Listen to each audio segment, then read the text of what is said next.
So it's April, and this is when Infertility Awareness Month and all of these things start to happen. And I have gotten a lot of press over the last few weeks in New York and in LA, all about, IVF and fertility and what people need to know, the CDC getting banned, all that stuff. But one question that I keep on getting asked in these interviews is there hope? And whether is there hope for women who are over 40, or is there hope for women who haven't experienced success? And I had a hard time answering that because my gut is screaming, yes, of course there is hope. But let me take you through kind of the process when I really have, whether it's a client that is considering working with me or a current client going, should I even continue trying to have a baby? I want to take you through that process because I feel like a process, instead of me just being like, oh my gosh, of course there is, right? Helps. People like a formula. I love a formula. So here is the formula I tend to go through. So it's kind of micro to macro. A lot of times if I'm teaching a concept, I do macro to micro. I'm doing the opposite. So micro, what does the data say? So many times because we're not making blastocysts or we're not making normal blastocysts, we immediately go to this will never work, or we're making embryos and they're not implanting. So for me, the first data piece I look at are, do we have eggs? Are they fertilizing? Are they growing to day 3 embryos? Okay, that's the first data point that I look at.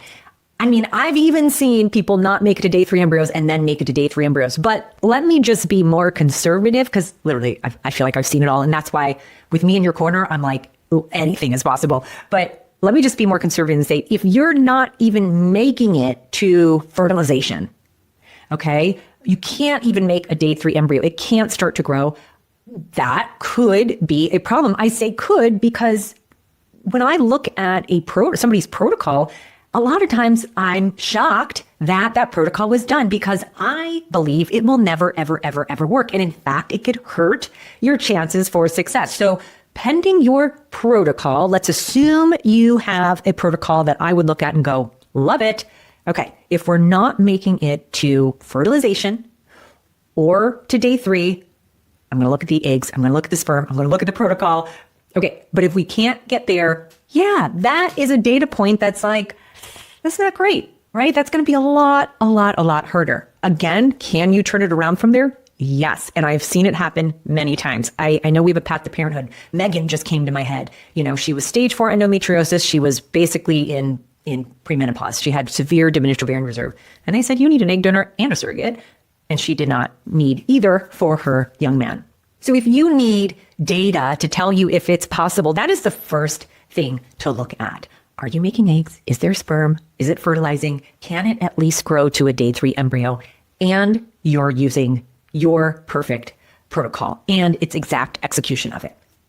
Number 2 is feel. What I mean by that is I often have people come to me going, I feel like if we change the strategy or change the protocol, or if I made some change, I feel like it could still work. Okay, I'm going with that, right? And again, this isn't about false hope. I'm going to look at the data, and my data, of course, is going to include, and this is something you can do, how did the follicles grow? Were they stunted from the beginning? Do we possibly need a new protocol?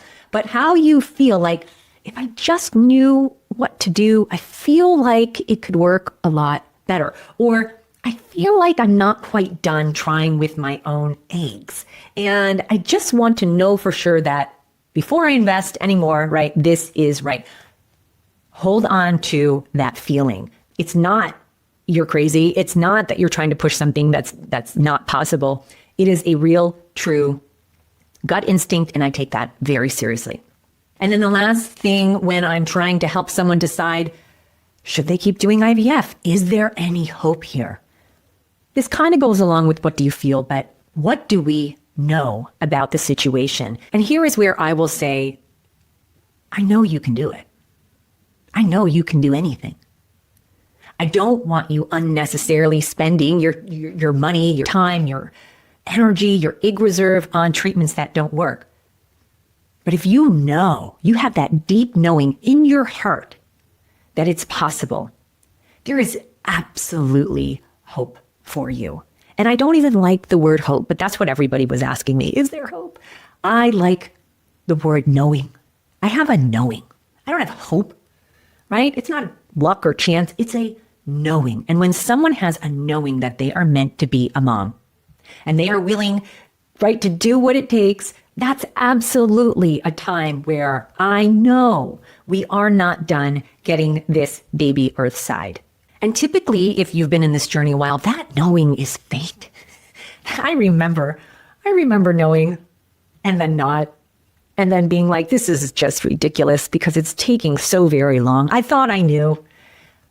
But in my heart, I was meant to have another child. And though I did everything very wrong, I'll admit, right? But I also think that I was being qualified, because if I came to you being like, hey, I know how it feels, I did 1 round of IVF and have all my babes, you may not want to listen to me. But I had a knowing. I was going to be a mom again. And though it seemed impossible after years and years and years, I knew it was a little bit possible. And that's ultimately what kept me going. I don't want you going through what I did. That's why I do what I do.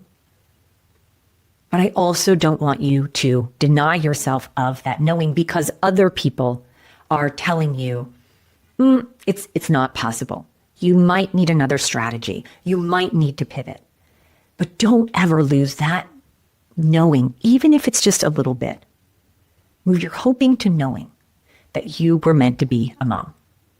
So overall, if the data says, yeah, you can make embryos and there's nothing that is blocking implantation, that's another part of it, right? Do we know nothing's blocking implantation? And how do you feel? Do you feel like a different strategy could work? Do you feel like I can do this, right? If I just knew what to do next or what to change.